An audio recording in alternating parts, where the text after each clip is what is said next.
Welcome to our second episode of Gamers TV. I am your host, Tortuga, and I thought we would start this episode with a few announcements.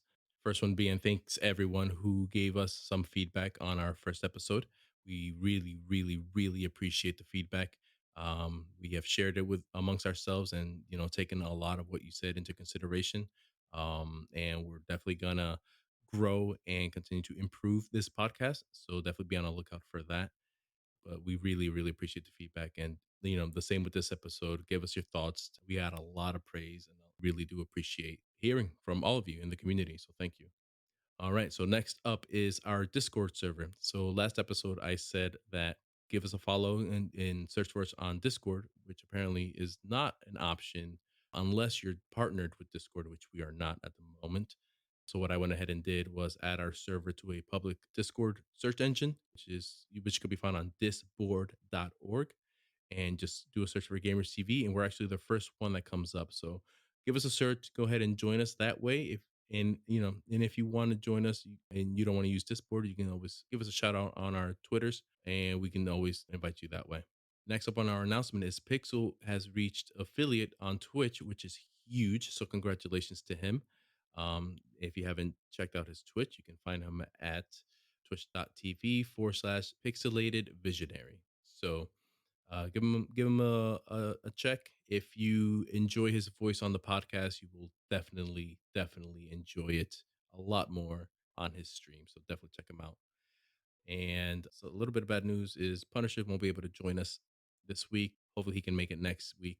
We expect him to, but it does come with a bit of good news that our fourth member, David, is here this week to join us. And yeah, so that's it for our announcements. So let's start off with David, if you don't mind just introducing yourself so everyone can get to know you a little bit. Hey guys, as my friend mentioned here, my name is David, but you can call me Books. See what I did there? And pretty much, I just want to start by introducing myself and just giving off maybe what games I like to play. Right now, I did just get a fight stick for my birthday, so I've been grinding them fighting games, and that's probably my favorite genre. But I also like stealth action games and sports games, if you will, because I guess everybody else here doesn't like it. So that's pretty much it. I got a couple topics I would love to discuss about today, and we'll get to that later on. Well, I mean, we might as well start off with you. So you mentioned that you like playing a lot of fight sticks.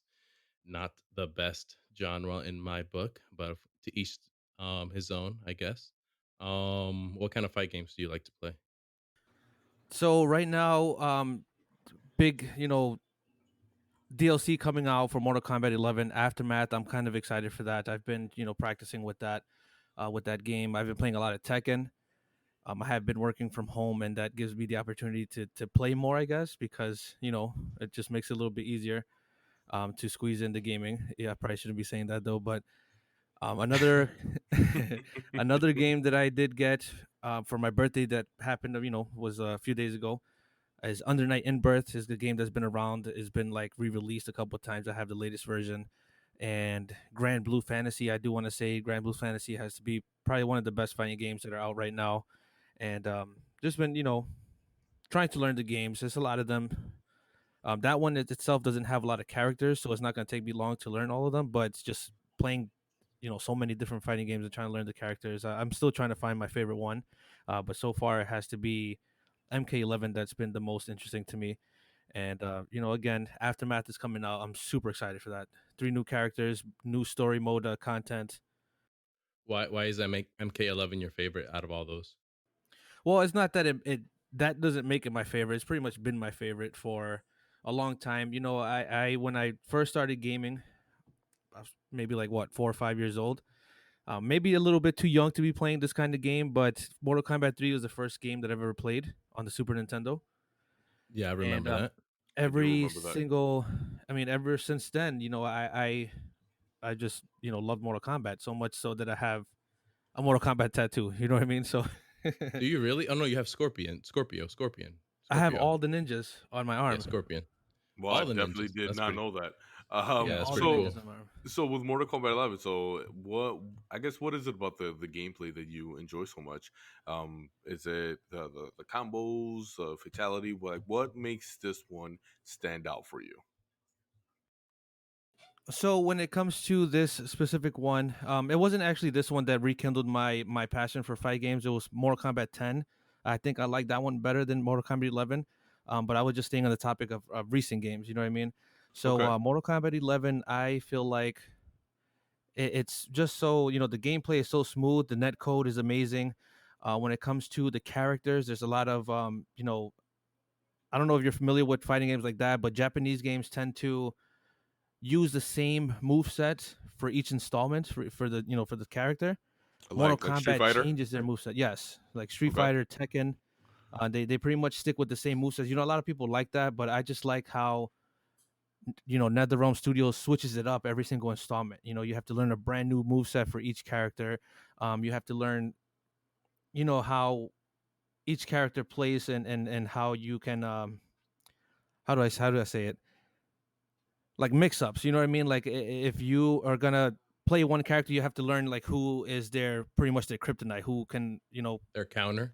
their counter. Yeah, pretty right, much. right. Good counters. Okay. So I had a question because I don't play fighting games like that, and I have this issue when I play a specific genre, like I guess games under the same umbrella of genres, where if I try to play Halo or Call of Duty or what's another first person shooter, CS:GO, Valorant, if I do any of that, I have a hard time basically keeping up with the different mechanics. So I can't master any game. I end up being like a jack of all trades, master of none kind of thing. Is that not an issue for you learning all? I know you said the Japanese games keep the same similar movesets. So does that mean you stick to Japanese games because of that benefit? No, I mean, to be honest, that's the reason why I like NetherRealm Studios better than the other ones. So, I mean, at least right now, I've been getting a lot into Tekken. But then again, Tekken 7 is the first installment that I've played in a while. I think before this, I played maybe two on the PS1. And I haven't played any installment since. You know what I mean? So, Jeez, that's a long Yeah, way yeah, um, yeah. but Mortal back. Kombat is one that I've pretty much played every single installment. You know what I mean? I've owned every single Mortal Kombat game. That's Maybe huge. not the first two because I was, again, they came out probably before I was born.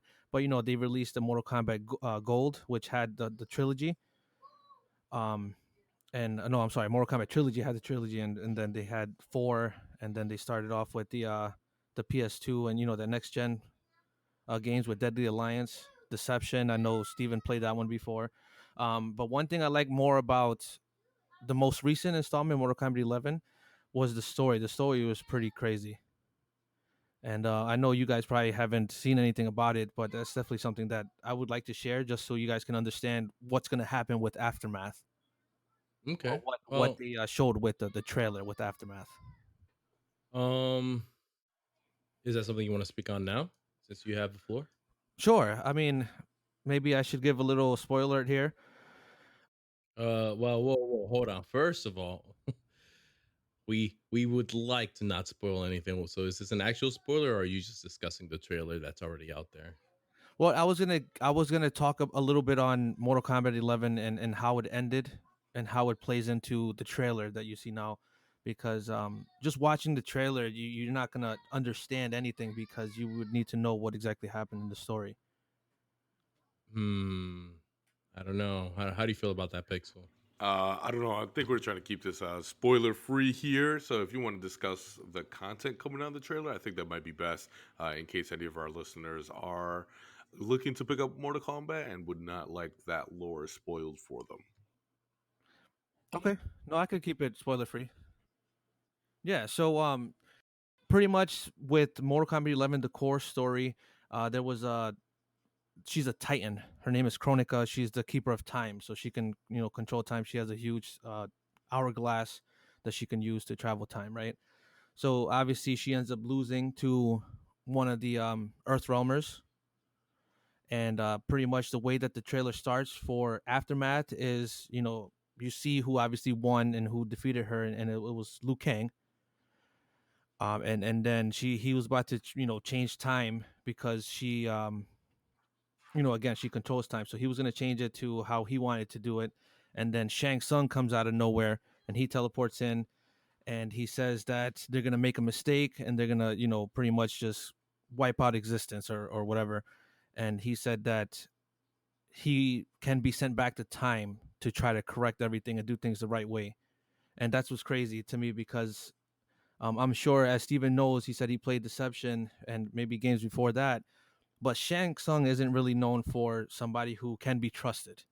You know what I mean? Like his whole character is based on deception. Yeah, he's essentially one of the main villains of the Mortal Kombat lore. Yeah, so pretty much he tells Raiden and Liu Kang to send him back so he can do things the right way. And I guess that's what they end up doing. And you see throughout the trailer, events that took place during the game just happen a little bit differently during the aftermath. You know how he's rewriting pretty much the Mortal Kombat 11's core story. And to me, I mean, it's interesting to me because again, I wouldn't have trusted him, but just imagine the plot twist there being that he's actually genuine and trying to do what's best for everybody. That would be crazy to me. Yeah, That this is pretty actually sounds crazy. pretty awesome. I mean, now I know this isn't exactly like within the lore, but thinking back on the Mortal Kombat movies of the '90s, the first one, we don't talk about the second one, but how he was the primary antagonist there. So it is kind of interesting to see how they take that persona and do that plot twist and kind of shake it up to its core to show him on the ally side, if you will, instead of being the villain. Yeah. So, and even in the trailer, you also see how even Kronika, she mentions that the Earth Realmers have pretty much taken on a an ally that they can't even trust. You know what I mean? So it's just to me, it's exciting that it comes out in 2 days on the 26th, and I'm definitely gonna be playing that as soon as it comes out. Another announcement that I have, if you guys don't mind, is Evo. Yeah.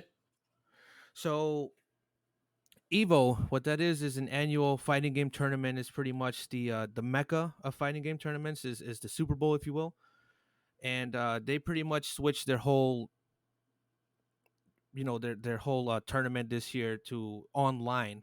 Usually they run the events over one weekend in Las Vegas, and now it's going to be over 5 weekends starting from July 7th. One of the big changes between the original games that they were going to play in person is Smash Bros. Ultimate is no longer part of the lineup, which I think it's mostly because of their online. They have a terrible net code, and playing a game online, it gets so laggy that there's no way that there's going to be a high level competitive play with how much lag there is with Smash Bros. Ultimate. Yeah, the online was actually or is actually one of the biggest gripes you see a lot within the Super Smash Brothers community of how terrible it is, especially since there is that desire for everyone to have that competitive play either in some sort of rank format or amongst friends. So that's why you generally see a lot of the gameplay kind of like on one console, right? Especially with the up to 8 players that they do allow. So I think Nintendo would benefit from modifying their netcode or even revamping it to allow more stability, so they don't lose out on things like this. Imagine the revenue that they could possibly acquire for having Smash Bros at Evo, and that exposure to people who don't really recognize it. But it is cool to see that this mecca of events, Evo, is now. You said that they're incorporating Mortal Kombat 11 now because it was not part of the original roster. Is that what you mentioned? I'm sorry. You said that Mortal Kombat 11 is now part of the roster, so it wasn't initially. Oh yeah, so but you made a great point. Just to piggyback on what you just said, I was kind of hoping that this Smash Bros. Ultimate being taken out of the lineup would kind of like force Nintendo to upgrade their netcode and just make everything better overall when it comes to playing online. But yeah, that's the main reason why it wasn't added or it wasn't kept in the lineup. So Mortal Kombat 11 was originally out of the lineup, which to me was a little disappointing, obviously because I love it, but um, it was a surprise for everybody. It's a fairly new game; it's only a year old, and they already took it out of the lineup. Every other NRS game before that had at least 2 years at Evo, and this one was only set to be for one year. But interestingly enough, MK11 for Evo Online this year is one of only 4 games that are going to be open play. Where they start in pools, like anybody can join. The other games from the original lineup, sans Ultimate, they're just going to be exhibition matches. You know what I mean? So they had in the original lineup, it was Under Night In Birth, Tekken 7, Dragon Ball Fighters, Street Fighter 5 Champion Edition, Soul Calibur 6, Grand Blue Fantasy Versus, and Samurai Showdown. And they also, which this is something I was super excited for, they were bringing back Marvel vs. Capcom 2 because it's the 20th anniversary. And they were going to do a nice little 8-person, bracket there with 4 returning champions. And they haven't announced which ones they were, but it would just be something exciting to see. You know what I mean? So they're not going to do any open play for those, I guess, because again, the net code is not as good as the other 4 that they added, which are, I'll go over them. Is Mortal Kombat 11, as we previously mentioned. Killer Instinct, which is an amazing game. Skullgirls is also pretty fun. And another game that I've just come across is called Them's Fighting Herds. So those 4 games were added because of their awesome netcode. Wow, that's actually impressive to think Yeah, about that. right. That technical aspect would completely devoid someone of that ability to participate in Yeah. this tournament. So I mean, I obviously I don't play these fighting games, at least not competitively, and not to the extent as books here, because Jesus, you said a lot of names that I don't recognize.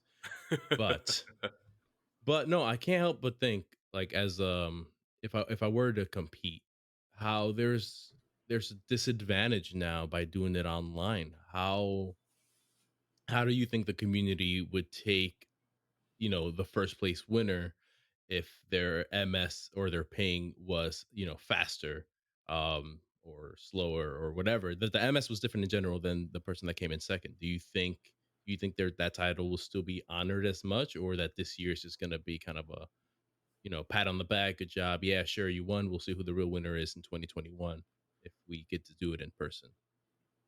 Well, interestingly enough, when it comes to this specific situation, a lot of the pros were actually not happy about that. Being that, like you mentioned, anything goes when it comes to online. It's not as clean, it's not as lagless. Well, actually, land there's no lag at all. You know what I mean? But you can't have an online fighting game, competition without experiencing lag. There's just Right, no for absolutely sure, no way. for sure. But even coming from a first-person shooter perspective, right? Let's take Halo, right? Since right, I no, know it's where this true, is but going. I know where no, this is but going. no. But think about it like this. So imagine if one of the final kills in a match is counted as like a headshot, right? But in reality, because the person who lost had the worst ping, he was actually crouching, so it was like a body shot instead. You know what I mean? But the Yeah, yeah, lag yeah. incorporated it for that loss. So wouldn't the same thing happen here if maybe an ability comes out a second after and the person Yeah, has for more sure. time to dodge? So there are a lot of things that take into effect, and It's I don't gonna know. be it's gonna be what input the server received first. I mean, that's what it comes down to. That's what lag and latency is, right? Your connection between the device and the server. Whatever the server picks up first, that's what happened.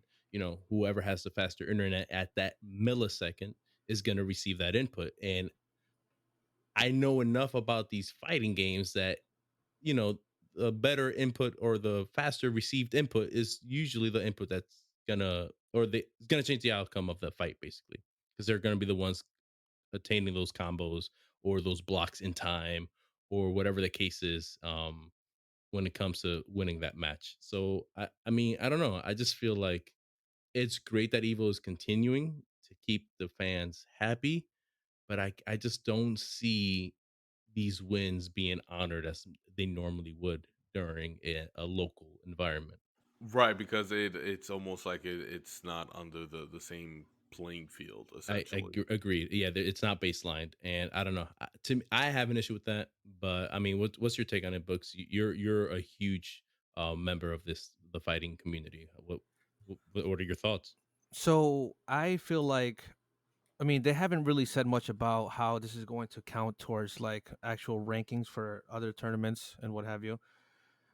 But I feel like it may still count. I'm not sure how much they're going to, because it's a point system. I don't know if they're going to make it the same amount of points as it normally would have been if it were, at an actual event. But I feel like the fighting game community isn't going to accept the winners as if it were something that they were doing in person. You know what I mean? Like at an event, like I Right. said. But I know that the winners are most likely going to, flaunt their trophy if they win. So I mean, I would if I won something like that for sure. of But course, and and here, I'm sorry, go ahead. now here's the other technical issue that I have with it. With it being online, you can't help the fact that there are trolls on the internet. Not only that, there are people out there who like to do malicious things when it comes to internet based events. And what's to say that they're not going to try to take down Evo during the competition that's going to mess with these results? Hey, don't give them any ideas. Come on. I'm not giving them any idea. These I'm just these kidding. people have been planning this since Evo said we're doing it online. I Probably guarantee it. right. Um, I mean, it's huge. It happens all the time, and I mean, I could think back 4 years ago when League of Legends and Twitch were being targeted. I forgot what the hacker group was, but they were intentionally bringing down Riot servers and bringing down Twitch servers, and they were targeting top streamers for Twitch and League, and they were just completely just ruining their online experience. It's not an impossible thing to do, and I just kind of hope Evo, the people organizing it, are prepared for that. And since I work in this field, I can say I don't think it matters how much equipment you throw at it. If someone's determined to take you down, they're going to disrupt it at least enough to cause an uproar. If they wanted to, obviously, I'm being the pessimist in this scenario, The devil's um, advocate. the devil's advocate. Thank you. And yeah, I don't know. That's in the back of my mind since I work in tech. That I'm always thinking that can happen, and it just I don't know. No, yeah, I mean, it definitely can, and I just hope it doesn't.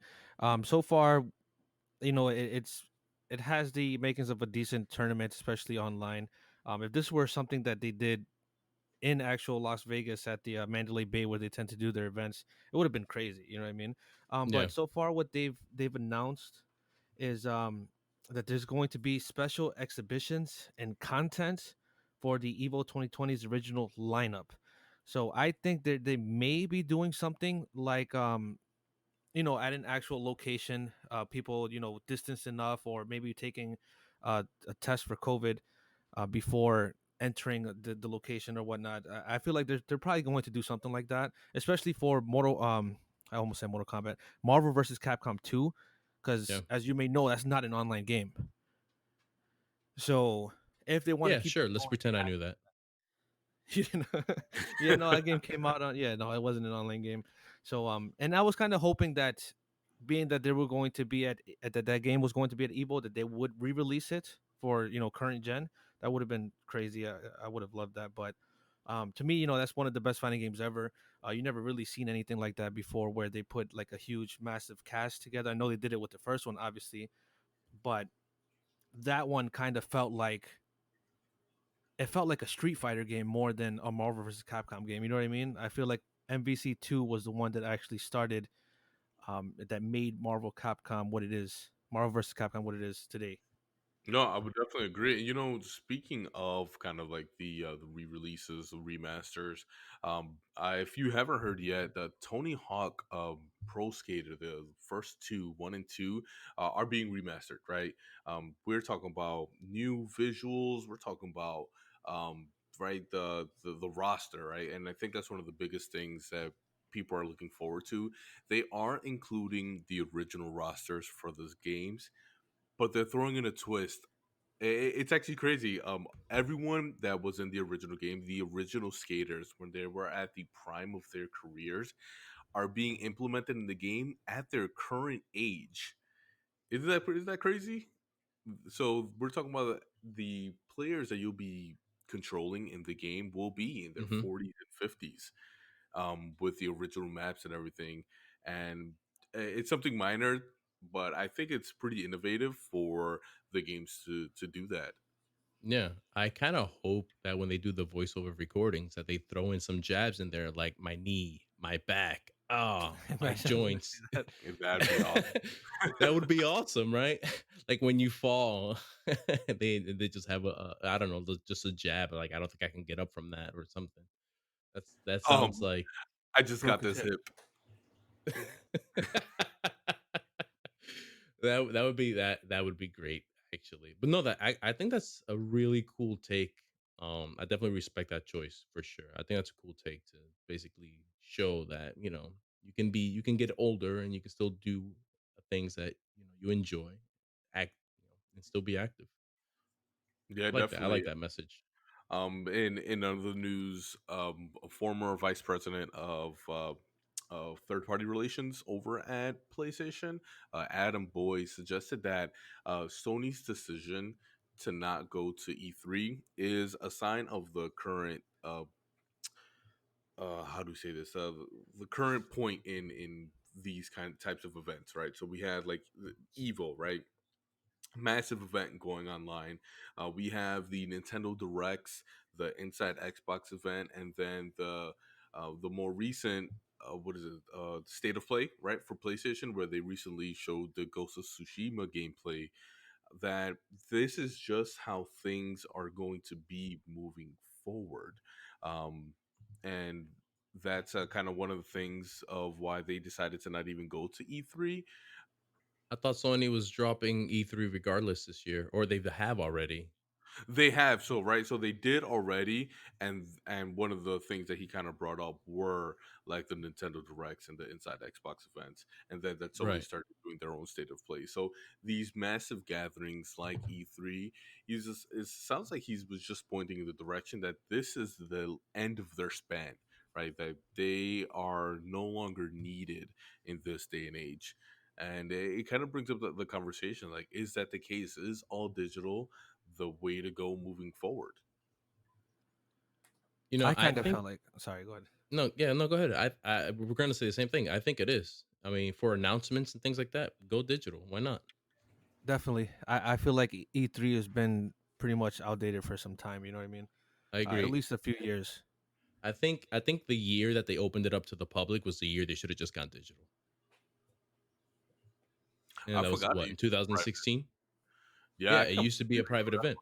Yeah, wow. Yeah, that's insane. I think they should have like, people get to do the games. Sure, it was great for anyone who attended, but I personally have never attended, one of these major events, and most of the news that I got, I'm okay with it. Like, I'm not the type of person with the patience to wait in line for 2 or 3 hours to test out a new game. Think of all the teasers they've had for Cyberpunk 2077 in these recent events. It's You have the NDAs you need to sign. You can't talk about anything in these gameplay demos that they're showing you, Wait, and really? yeah, you can't do anything about it. You can't record. The news that you can give out is very, very limited. And on top of that, you can't even play the game. Like, someone is playing this demo for you, and you're sitting in the room watching. Now, this is my naiveness talking, but when Nintendo had the Breath of the Wild station set up, when Breath of the Wild was first announced, and people were playing, they were walking up and they had that small section of the map where they got to explore for, I think, what was like 15, 20 minutes or something like that, Yeah. Hmm. before the next person got to go. I was under the assumption that that's how all events and setups were That's for how they should for these be. announcements. 9 times out of 10, I'm sure that it's the case, but Cyberpunk 2077 is not taking that role when it comes to this. And now, let me tell you, I am completely hyped for this game, but the fan base, the current fan base, with that hype train that they have going, that's they want like any crumb of information that they can get.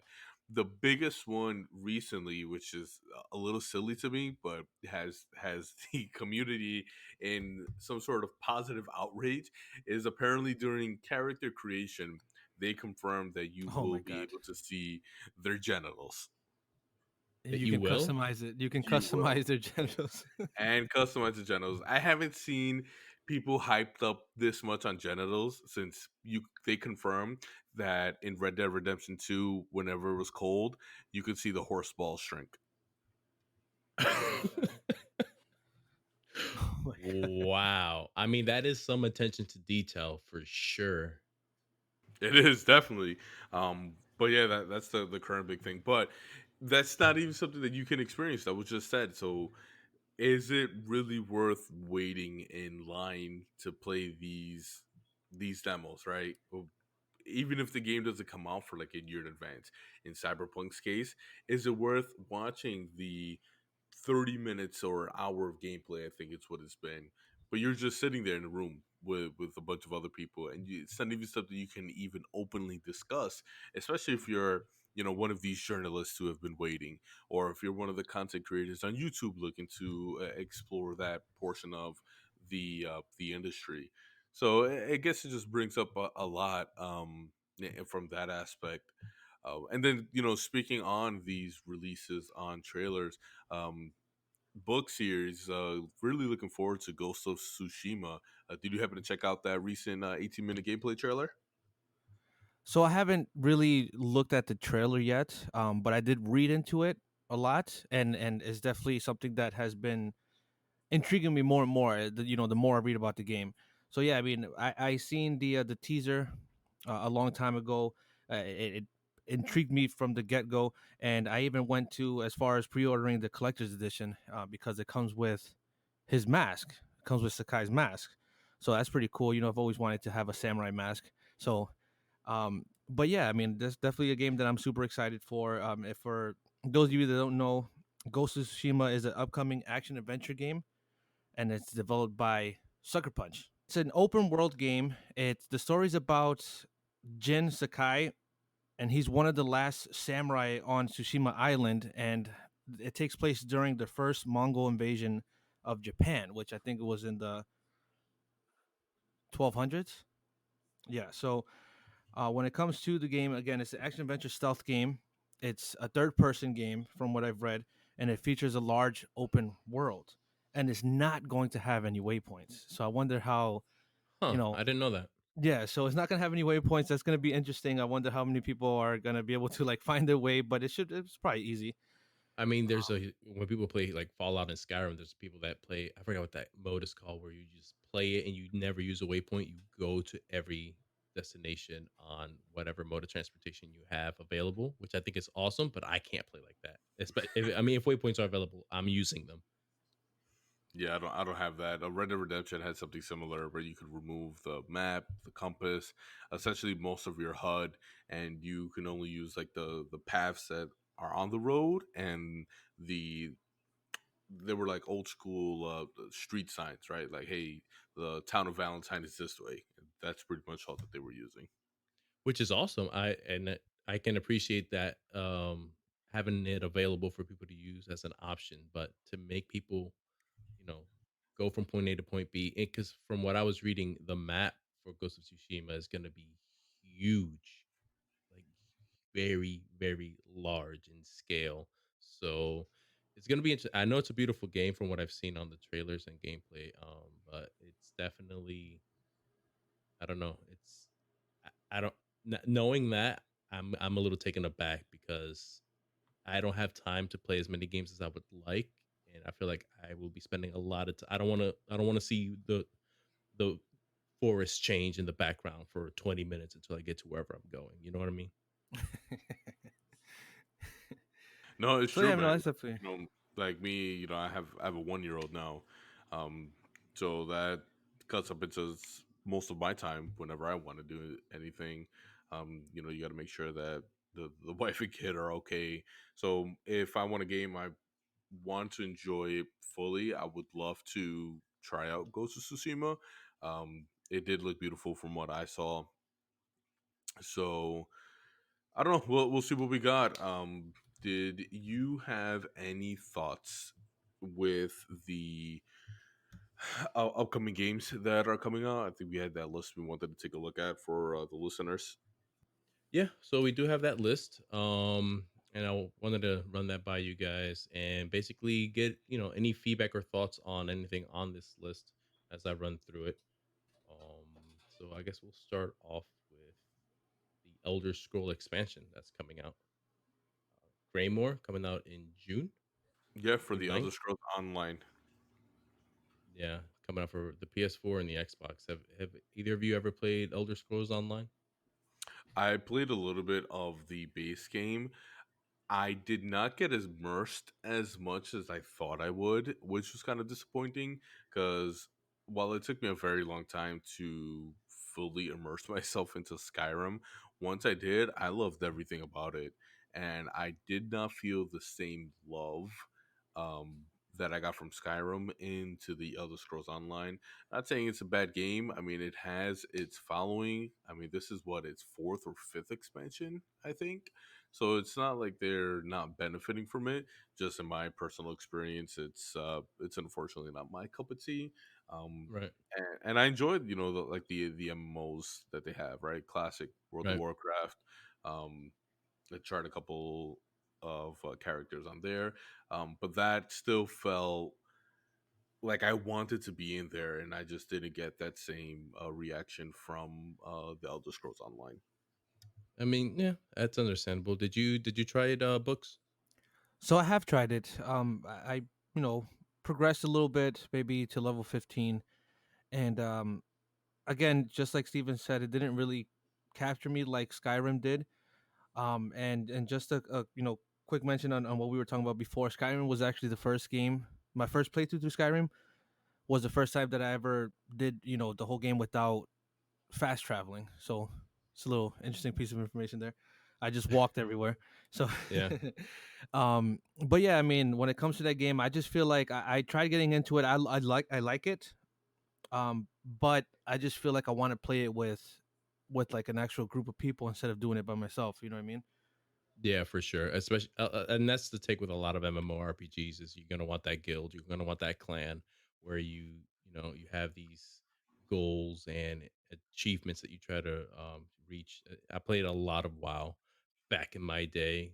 I think we started in Wrath of the Lich uh King. Wrath of the Lich King. Yes, thank you. Um, actually, no.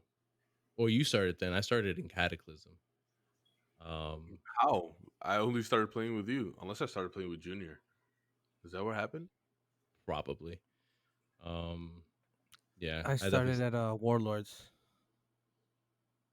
But yeah. All right. So let's move on to the next thing on the list, which is Switch is receiving BioShock 1 and 2, and also Borderlands 1 and 2, and the pre-sequel. Did I write that right? The Yeah, pre-sequel, is so that really what it's called? Yes. yeah, Yeah, it it is. is. So yes, Borderlands. You're getting Borderlands 1, Borderlands 2, and Borderlands the pre-sequel of three separate games. Borderlands games are fun. Again, kind of falls under the same aspect. Much more fun with a group of people. Don't get me started on Bioshock. All right, those games were fantastic. As I was about halfway through the first one, the ending was ruined for me. So never beat that. Same thing happened with two, and same thing happened with Bioshock Infinite. All the What Bioshock games had the endings ruined for me. was this from the same source, the same person? No, no, different sources, which is worse. I'm pretty Wow. sure I would have committed murder if it was the same person. Um, Whoop. we are. I am very. Yeah, I am so. Spoilers are probably like my top pet peeve with everything because you spend all that time playing the game, immersing yourself in the story, getting all the splicers, all the upgrades, just to find out that someone in the span of 2 seconds ruined everything for you. So in under Yeah. 10 seconds, I had the entire Bioshock series ruined for me. And same thing, fun fact, happened for Gears of War 3. Yeah. Was that one me? I feel like that one might have been me. That was not you. That was again another separate source. Pretty sure people just target me. I have a code in this line of the Matrix that we're in that hey, this guy hates spoilers, so make sure he gets everything spoiled for him. Yeah, that's what it feels like. I mean, I'm currently playing BioShock 1. I do want to complete the trilogy, and I do appreciate the fact that you have not spoiled it for me because you've mentioned it every time I tell you I'm playing BioShock, you bring it up. So thank you for not ruining that. It's a sour point for me.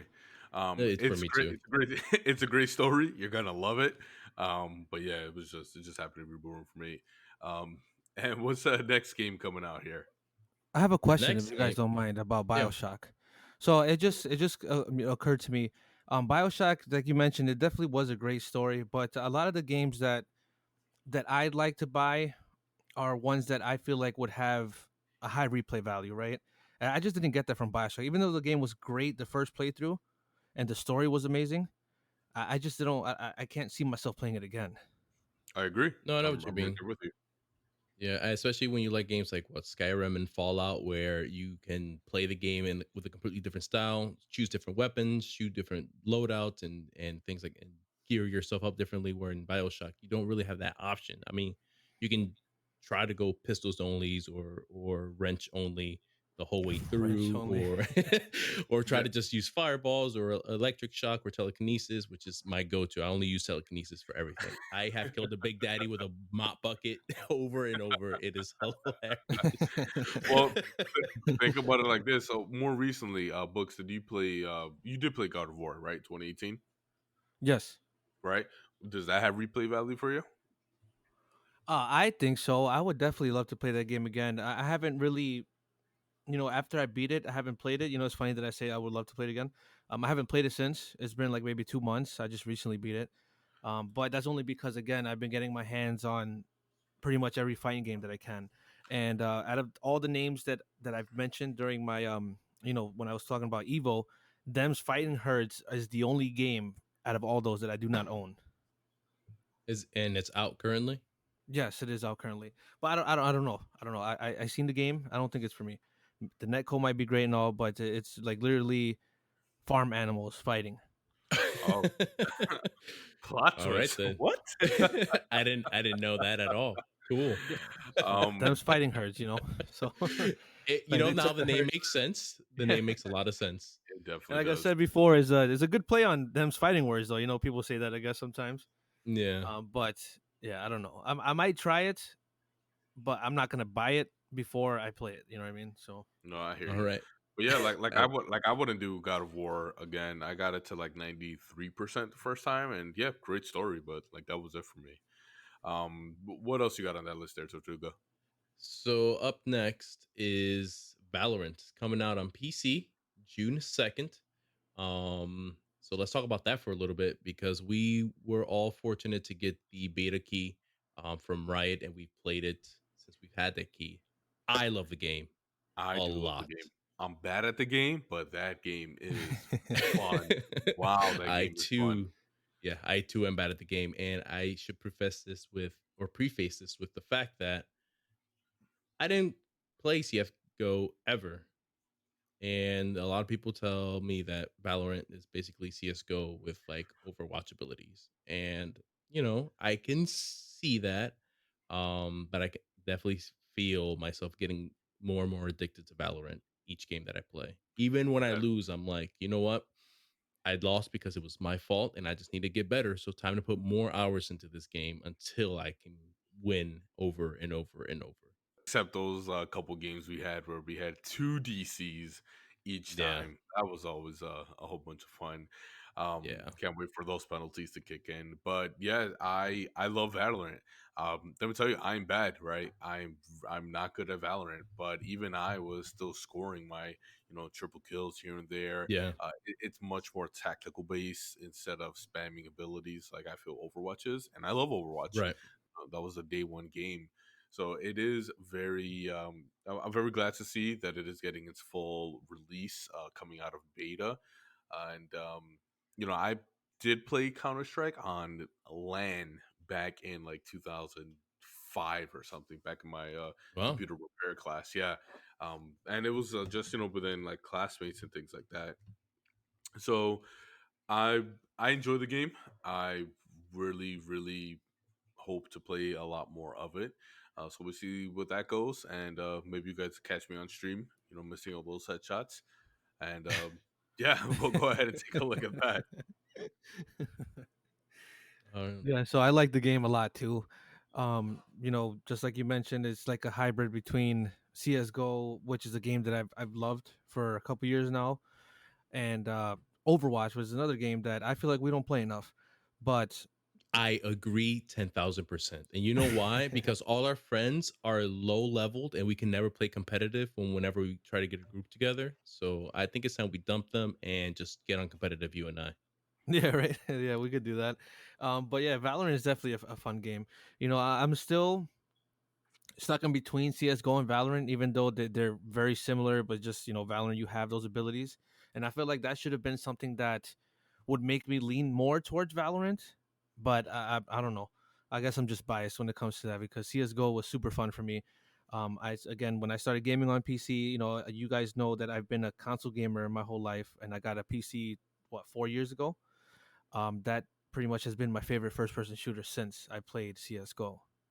I mean, I think that story rings true for the three of us. We all started on console and I switched to PC, not switched, but I added PC to my Defected. repertoire back in 2012. So what, 8 years now? And I still play my Xbox and my Switch when I can, and I haven't thrown them away. They haven't become paperweights. You know what's funny? Now that you mentioned Switch, the only time my Switch actually gets used is right before bed. Like if I'm just laying there and I can't fall asleep, and I'll just It hop counts. on the Switch and stuff. It definitely counts. Yeah, I built mine back in like fall of 2018, I think it was. And I love it. I definitely have been neglecting my Xbox a little bit, but even so, with um the remote connector, I can play the Xbox games right on my computer as well. So it's I think it's worth the upgrade, but that's just my personal opinion. I mean, currently the way consoles sit, PC is obviously better for the better graphics and that immersion because you're closer to the screen. But I always throw the argument that I decide what I'm going to use to play based on, do I want to sit on my computer chair or do I want to sit on the couch? So depending how my back feels, is was going to determine what console I play or what Yeah, old system I age. play on. It's funny. Yeah, What girl, aging. It's funny you just what's said that? that though, because just I'm sorry, but just last night, I told you guys before that I downloaded Sims 4. It was free on EA Origins on the computer before on the Hmm. PC, and I also got Sims 4 on the PS4 1 month. It was included with the PlayStation Plus. So last night, the PS4 and the PC were both free, and my wife decides to play Sims 4 on the PS4, and I asked why, and she's like, "Cause I don't want to sit on that chair the whole time, So Yeah, no, for sure. It's definitely something you have to think about when you're gonna spend 2 or 3 hours in one spot. All right. So let's move on to the next thing on the list. Outer World. It's coming to the Switch June 5th. Steven, you said that you played this? I I did play Outer World. It's really quirky. It's made by Obsidian, who they're the developers who were responsible for the original Fallout games. Before Bethesda took it over for Fallout 3, but they were in charge of Fallout New Vegas. If you played that one, so they developed that. It's a first-person shooter. It plays very, very similar to Fallout. I played it Yep. on Xbox Game Pass, and I enjoy it very much.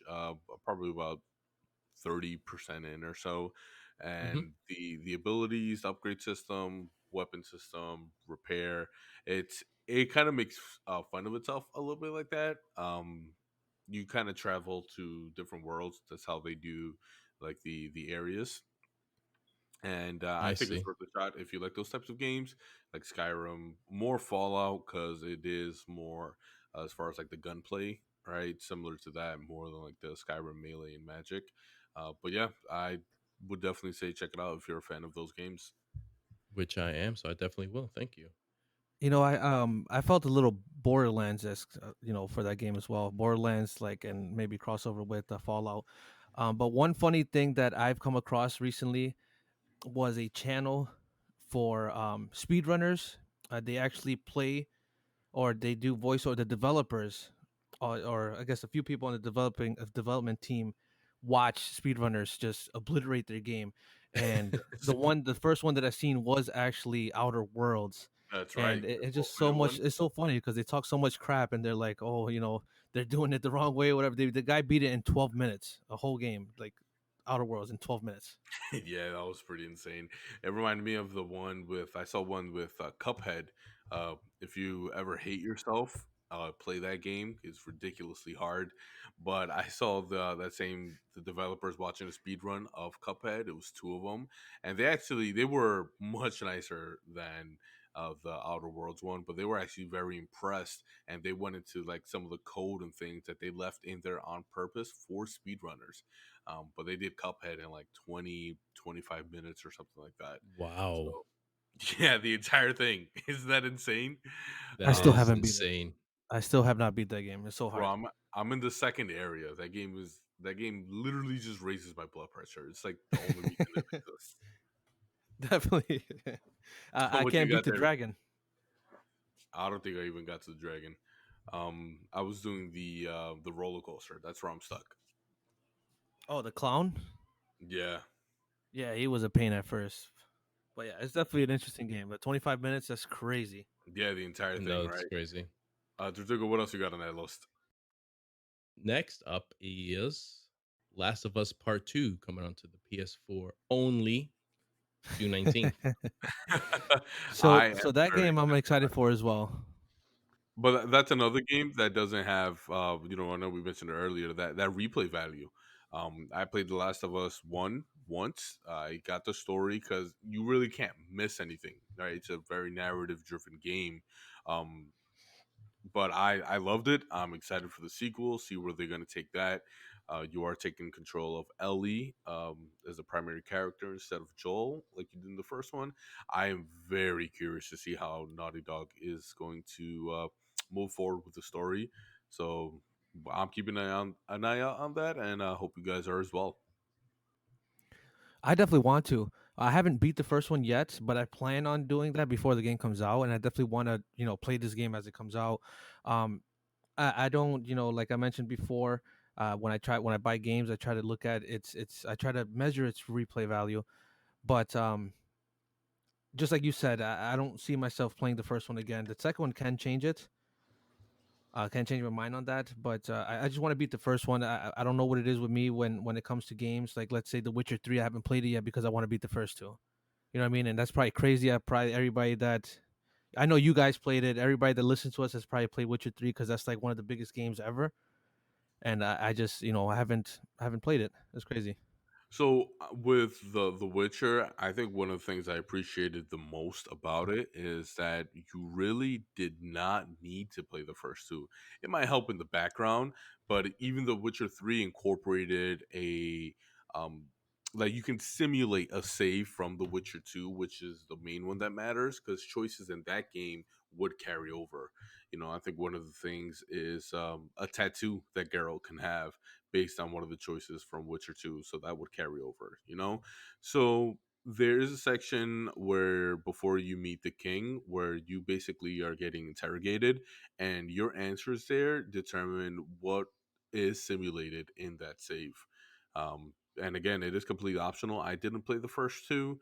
I purchased them after on GOG, just in case that's something that I would ever do because they were on sale. But in my opinion, it is not necessary to grasp the full story. Like I got everything that I needed from it. You sure it's not a BioWare game? No, I'm just kidding. So, so just one thing, just to touch on the developer CD Project Red. I don't know if you guys have heard, but it recently became the biggest developer in Europe. That is huge. They actually pushed out Ubisoft, who has been a giant for how many years? So yeah, CD Projekt Red taking that over as becoming the biggest developer in Europe. That I think that's huge, and it's kind of crazy to see that all of it kind of stemmed from the unreleased game of Cyberpunk 2077. That game has paid itself and then some in pre orders, and it is very interesting to see how that has affected it. Um, I'm definitely looking forward to see what they kind of pull off in the future. Hey, speaking of pre-orders, I don't know if you've seen the picture that I posted in our, group chat. where Microsoft Store priced the collector's edition of Cyberpunk at almost basically $2,000. It was Yeah, $1,999.99. That's crazy. I Yeah. think that's a fair price. All right. So last on our list, Sea of Thieves is coming to Steam. Which is I find super interesting that that's happening because I don't know. I just didn't expect that from Microsoft to release that over to Steam. Well, it's kind of funny you mentioned that because the recently released Master Chief Collection, um, that's also on Steam, and a buddy of mine was playing with it while we were chatting in Discord. I guess the achievements are carrying over as well. Whoa. I Yeah, right. I am kind of curious on why you would get it on Steam and not the Windows Store, but I guess that's just me because I've been playing most of it under Game Pass anyway, and not Steam. So, um, but yeah, it's not the first thing that they've done. I think they added Cuphead as well to Steam, if I'm not mistaken. Yes, and I think Right, Ori as well. So right. I Ori, just I want know. to yeah, I want to mention one thing about that. So I've read before, and this was part of the Smash Bros. Ultimate article in regards to getting Master Chief as a character. So according to sources from what is it, HAL Laboratory, they pretty much stated that Microsoft has been looking for another console, another platform to take on their full library. And they said that the only way that they would allow Master Chief to become a character in Smash Bros. Is if Nintendo's willing to take on their full library. And I don't know if you noticed, but a lot of these games that we just talked about are available on the Switch too, except for Master Chief Collection. But Ori's on the Switch, Cuphead's on the Switch, and it looks like they're gonna keep going down that path. Hopefully, Master Chief does end up as a playable character in Smash Bros. That would be That would awesome. be awesome. That would be awesome. I mean, we got And Snake. also getting Halo on Switch would be cool too, I guess. Playing Halo on the go, just a story mode, not even just online, but just Yeah, playing it anywhere you want to go. That'd be great. that would be fun. All right, so that about wraps up our list, and so let's end it with a little bit of gaming history. Pixel, what do you have for us? Yep. So today we will be talking about Jazz Jackrabbit. It was a platformer released in 1994 for PC and Macintosh by Epic Mega Games, which may sound familiar because today they are known as Epic Games, and it's one of their first games that they released on here. That's pretty cool. So Epic has quite a long history, a lot longer than I expected. Thank you for Yeah. that. Yeah. Absolutely. All right, well, that about wraps up our episode for this week. So thank you all for listening, and stay tuned for the next episode next Monday. Boom! Hit the button.